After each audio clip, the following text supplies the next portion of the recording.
Hey folks, welcome back. Um, Picking up where I left off last time. It's pretty late, but I figure I'd do a little bit of writing before I go to sleep tonight. Anyways, I'm still traveling for work. Let's see. So where we left off last time,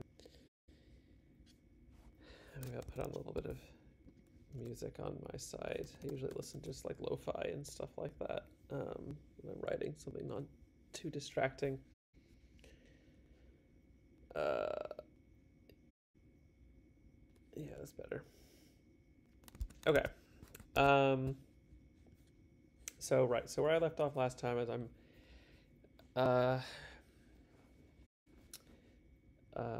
working on this chapter, which is the sort of third and final chapter dedicated to this side character, Demira. And I'm working out what I want to put into this chapter.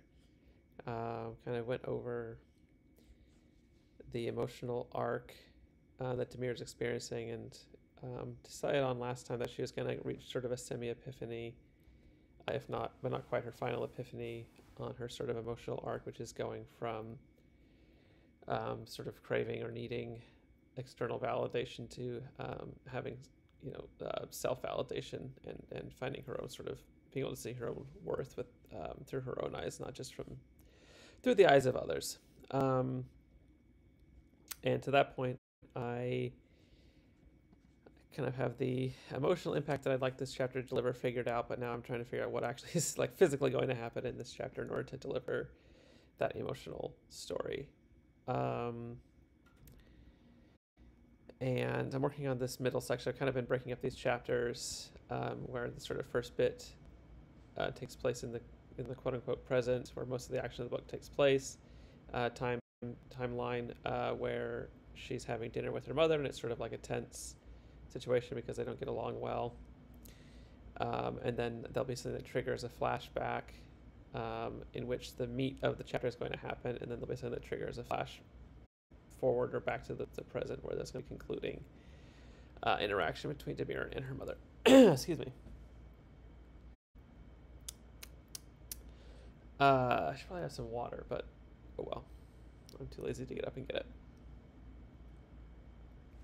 So I last time kind of picked three kind of potential ways to center the middle meaty part of this chapter, where I could have some of this emotional development kind of come through, but also move the plot along and build up some more background, which is kind of also why I'm writing this chapter, so I can build up some background to why some of the events that are happening in the main storyline are happening. And I guess also for recontext, the following chapter is when Demira's story is going to collide, or I suppose recollide, but more significantly collide with the protagonist of the story, whose name is Anna. So the kind of plot points that I looked on at maybe incorporating was one, maybe covering the point where Demira's allegiance changes from that of the RSA, or the military organization that she has joined, when it switches from that to the Convergence, which is sort of this cult that she was sent to investigate, but eventually becomes converted to and ends up leaving the RSA. So I think that'd be an interesting point, because I feel like that's going to be a point in the backstory where people are going to wonder when they read this, like what was the trigger for that? Why did she do that? And I think I can make the trigger for that tie in pretty nicely to the emotional journey that Demira is going through, and that can tie in nicely to the end of this chapter. So I feel like that's a pretty strong contender. I'm going to be right back. I do indeed want some water.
All right, and we're back. Um, yeah, apologies for the poor lighting. I didn't have most of the lights off in this hotel room, so just trying to keep myself from waking up too much so I can fall asleep easily after this. Um,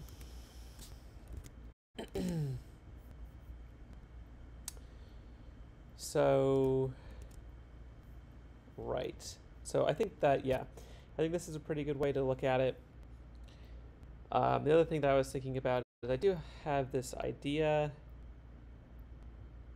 that one of the reasons, so there's sort of this like other secondary character, Davos, who is actually also a military agent in sort of a super social program like Demira is, but for the quote unquote enemy sort of nation, which I'm calling the RC in this book.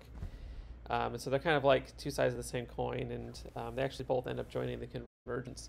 And Demira is actually one of the, or Davos is probably the part of the reason that Demira gets recruited.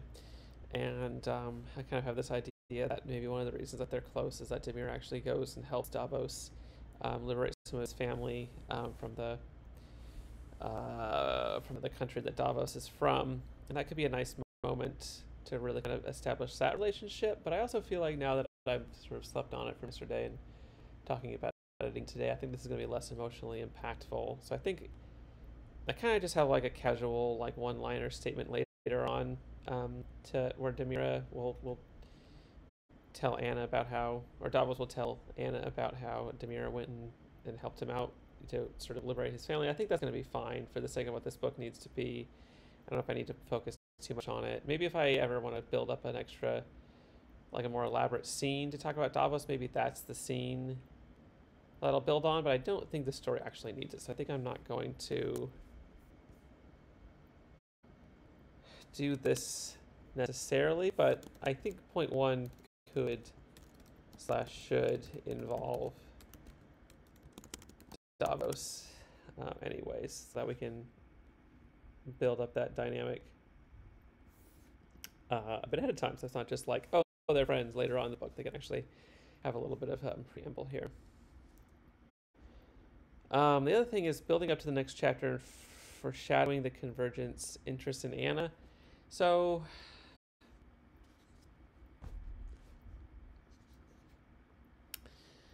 I had originally planned on doing kind of 4 chapters dedicated to Demira that would lead up before this next chapter 14, where Demira and Anna come head to head. And I think I've decided to drop it down to just 3 chapters.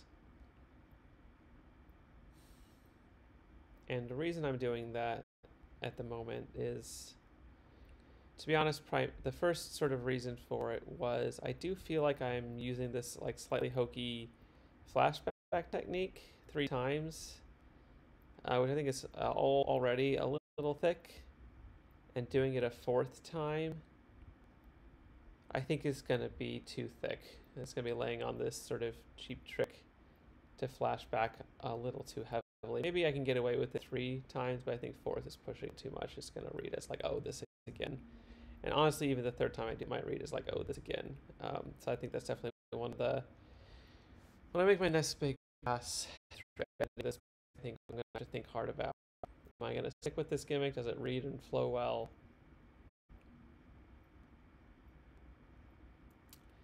And I guess we'll see. I'm not sure.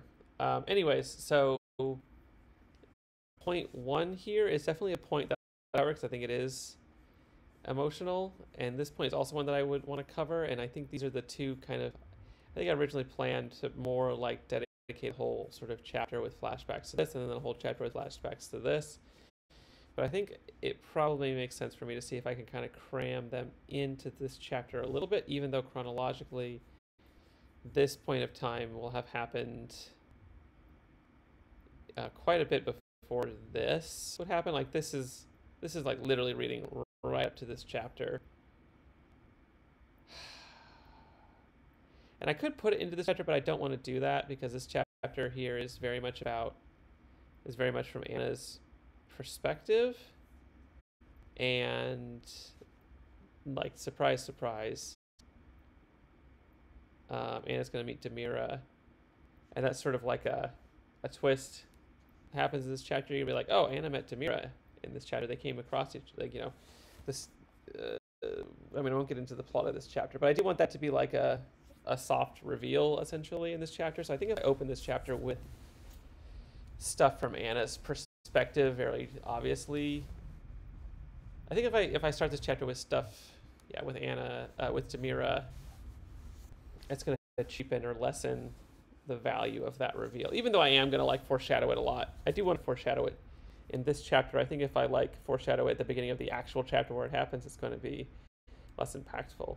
And honestly, if I wanted to make that, if I wanted to make that reveal a little bit stronger, I could maybe add another chapter here, which could be from a lot of other people's perspectives. Because I think I am going to want to add a few more chapters in the first act of the book. This is solidly in the first act, and this chapter 14 is like the beginning of the second act. So I might want to add another chapter. I think there are plenty of people that I could draw through, characters that I could draw from in this story. That I could put in here to put a little bit of narrative spacing between this foreshadowing and then the actual events that it foreshadows if I felt like I needed to do that. Like I don't think I want to do a whole chapter from Davos's perspective, because I don't think I want to like build him up that much as a secondary character. I think that's just going to get too weighty. But I could do something with Anton. He doesn't really ever get his own chapters, and this could be. And I don't think he needs to. He is present frequently throughout the entire book. And I think it's important to keep a little distance from this character because there is some mystery behind what Anton's motivations are. So I don't think diving in too deep is necessary for him, but it could be good to add a chapter from his perspective, give him like a little bit of a spotlight for a chapter. So that'd be one option. Another option would be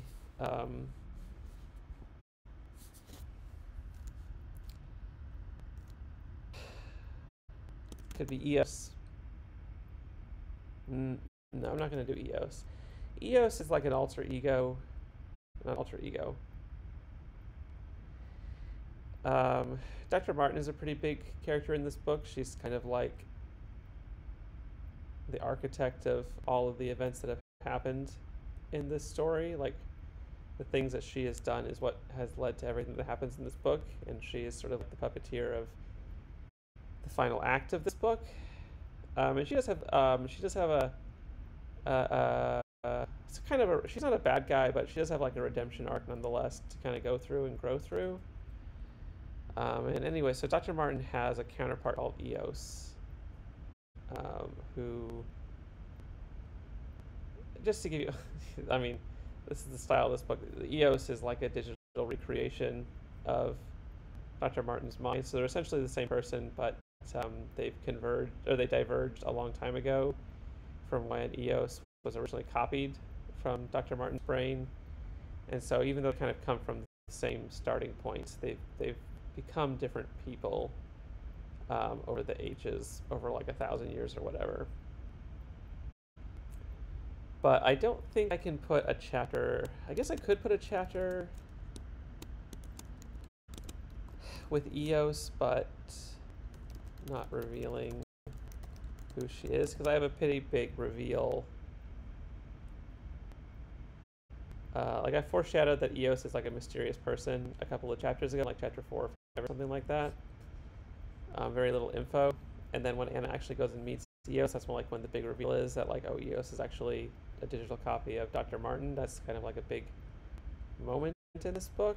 So I can't put too much on the table early on. But I think I could, if I wanted to, have a chapter focusing on Eos without revealing who she is. That'd be quite easy, I think, to write. It could be impactful, because I think right now Dr. Martin / Eos's emotional journey has a pretty clear beginning and end, but the middle isn't too meaty. So that could be helpful. I'm not sure. I could do one on EOS. I kind of just going on a tangent here. I'm avoiding writing this chapter because it's going to be a hard one to write.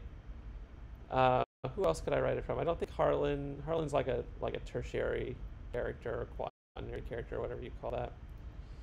I don't think I'm going to do a whole chapter on him. Although I do want to bring him a little bit more in at the end because I think he doesn't get quite enough screen time. But I'm not going to do a chapter for him. We've got our bad guy.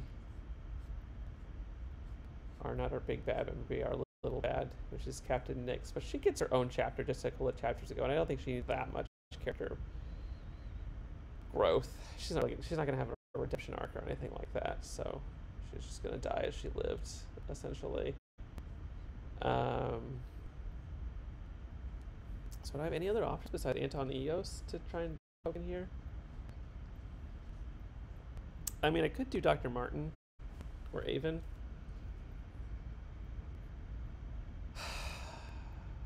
I don't think I need to do Avon. Do I? No, I already have. Maybe I can move it around. I have a chapter dedicated to Avon later on. I'm not sure what that sound just was. It was weird. Oh, great. Somebody followed me. Thanks. Just learning what Twitch sounds like. I could do a chapter on Avon, which should be fine. I actually have a chapter on Avon later on. Maybe be interesting. Maybe I'll make a note to check if later on Avon chapter could be moved here. I think probably not, because it's kind of like a end of second act kind of reveal, and it might muddy things a bit if I put it here. And kind of this goes with Dr. Martin. She has kind of like a second act, end of second act, beginning of third act reveal. So it'd be a little tricky to work here. Oh, excuse me. I'll stop pontificating on that and actually get back to actually writing the chapter that I'm supposed to be writing.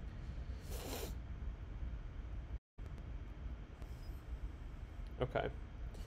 Well, I think I definitely want to do this. And then I'll see if maybe I'll see if there's an organic way for me to kind of do this a little bit, or I could even do this part as part of the end. That could be okay as well. Okay. So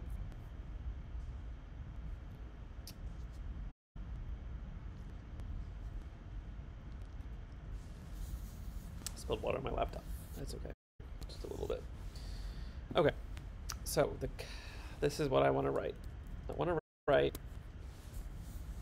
to cover a point where Mira's allegiance changes from the RSA to the Convergence, and I think it should involve Davos.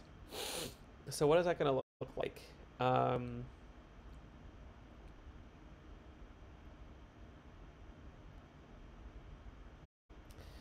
So Demira has been sent to kind of infiltrate the Convergence and figure out what's up with Davos.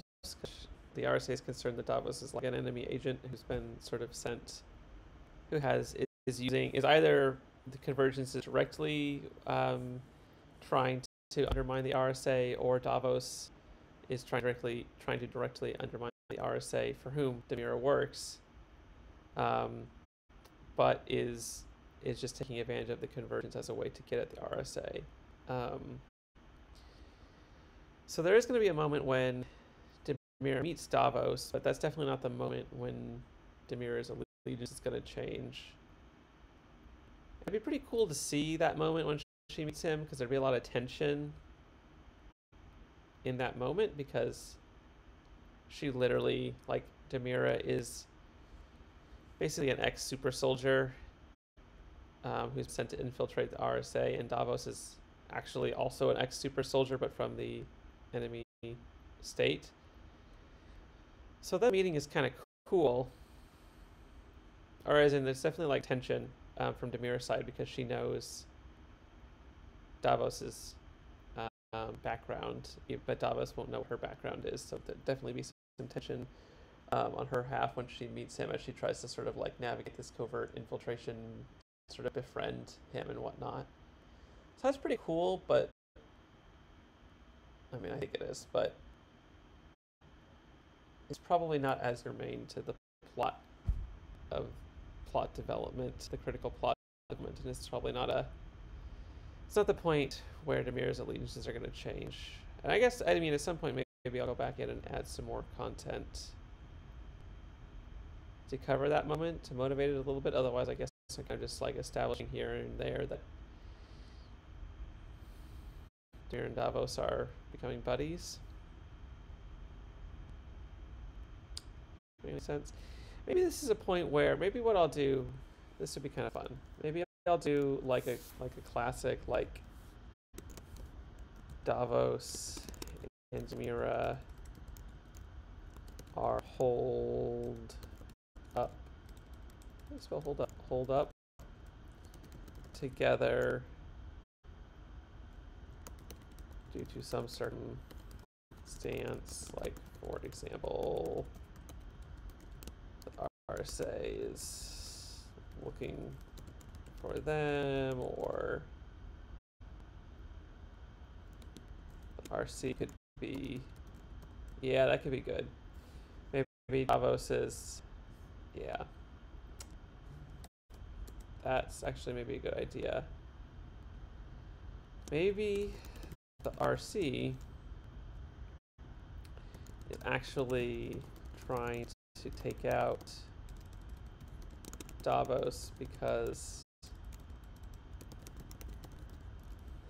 they know that Davos has defected, and also Davos knows a lot of details about the RC super soldier program. So maybe Demira gets mixed up in this conflict, and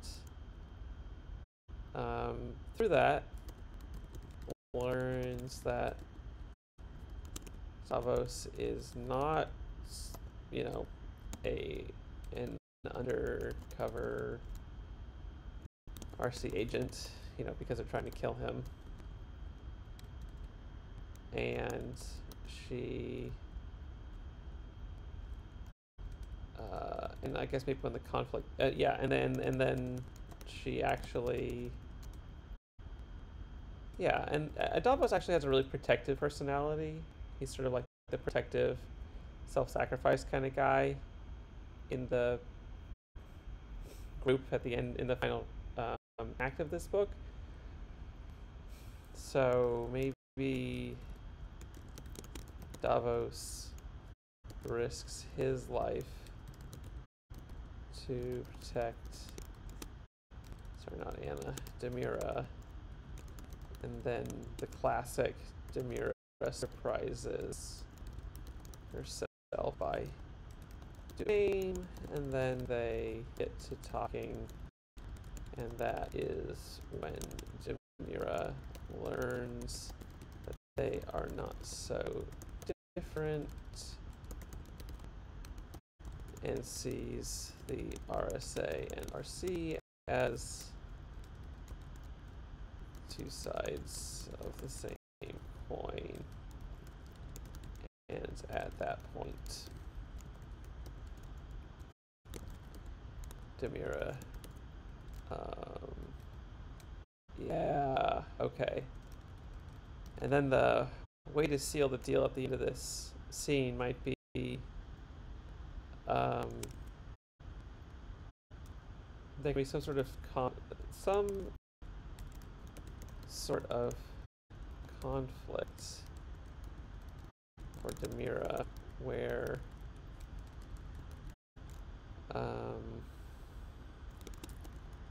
Anton, who's Demira's boss at the RSA, asked Demira for some intel, which would jeopardize the convergence and in Davos in general, or in Davos specifically, and Demira ends up lying to Anton, and thus that's the beginning of her allegiance change. I think that's pretty satisfactory. I think I can write something like that up.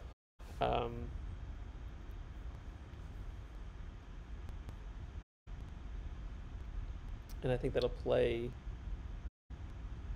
well into the final act of the book, where Demira is able to see the RSA and the RC for more clearly of what they are, rather than the perceived notion that they impose on their soldiers.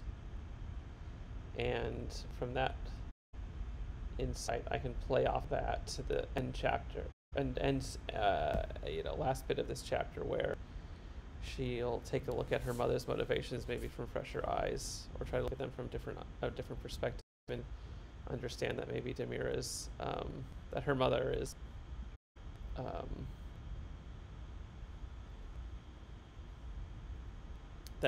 has doesn't necessarily have purely manipulative or malcontented motivations, but is actually maybe yeah. Hey, comment, my first comment. Just looked over 11:58, and Anna raises her index finger to signal the bartender. Thanks for the chat. Is that in the, that's probably right. Where is that? Yeah, that must be in the previous chapter. Yeah, that's a bit where, yeah, I'll get to that chapter at some point. Where Demira, that's kind of, everything's gonna come to head at midnight on the day when these sort of events are taking place, so yeah.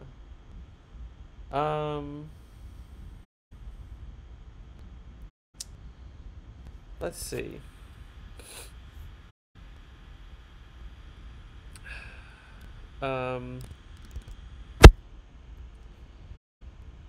Okay, I think this is a pretty good setup. I think I'm gonna probably call it there for tonight. Now that I have a pretty good idea, like specifically what plot, I obviously fleshed this out quite a bit, but now that I have a pretty good idea of what I want to write, maybe I'll hit the sack since it's getting pretty late and I have another early morning meeting tomorrow. Yeah, anybody who's watching, thanks for joining me tonight, and I don't think I'm going to be streaming tomorrow night. I've got a flight back home, but we'll try to stream a few times this weekend, and try to stream, yeah, several days a week going forward to try to edit this. I think it's going to take me, I mean, kind of my goal is to get this first edit through in the next month, maybe, and then and as I mentioned, this isn't like this edit through, except for this chapter where I'm actually going to write like a whole chapter. I'm not really focusing on like restructuring or analyzing the plot or like story structure too much to optimize it, and so I'm just trying to fill in any gaps that I have, like this whole chapter that needs to be written, and I'm also trying to just improve the writing style based on a book I read called Self-Editing for Fiction Writers, I think it's called. Great book, highly recommend. The next book that I'm thinking about reading, that I'm going to read in the background of doing this sort of pass and editing over the next month, I think is going to be a book called The Story Grid. I've seen very positive reviews for this book. and it's been a little bit difficult for me to figure out exactly what it does, but it's supposed to give like specific applicable exercises and techniques to kind of diagram your story and identify areas that need improvement in terms of like I have to read it to find out, but in terms of like making sure that your arcs have beginnings and middles and ends, and that things don't sag in certain places, and to make sure that you're getting the like payoff that you want from each of the scenes that you're writing. So I'm probably gonna buy a used copy of that soon. Start reading that. And so then I'll make a nice. Then I'll try that out. See if I want to make any like larger structural edits there. And then I'd really like to share this book with some friends and family. In that sort of still pretty. Seem like it'll kind of rough to get some feedback, and then make at least several more editing passes. Probably that's editing by the end of the year. Publish it so end of the yeah, I've it's definitely a marathon. I have to check. I think about 3 years now. I think it's another year. I hope it's any good at that. Anyways, long-winded. Thanks for watching. See you next time.